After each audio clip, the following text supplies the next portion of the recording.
So, Big Ben, what you may not know, that clock tower is not called Big Ben.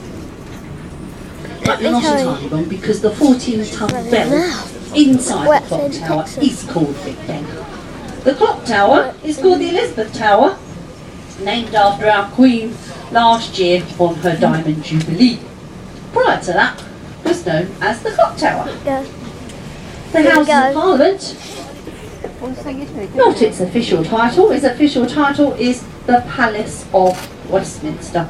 A beautiful building built in 1860 and replaced the previous House of Parliament built in, which was destroyed by fire in 1834. You'll notice there's a definite green and red colour scheme going on over there.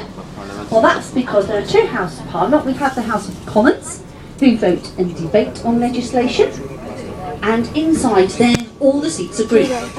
We have the House of Lords, who ratify the legislation, and of course inside there the seats are red.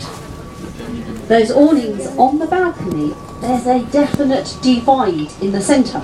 The House of Commons and House of Lords are not allowed to talk to each other for fear of corruption.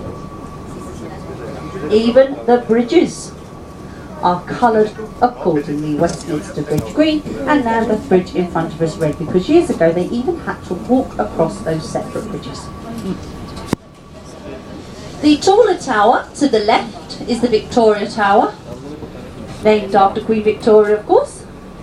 They keep all of the ballot papers in there after a general election for a year before destroying them. So both towers named after our two longest reigning queens in this country.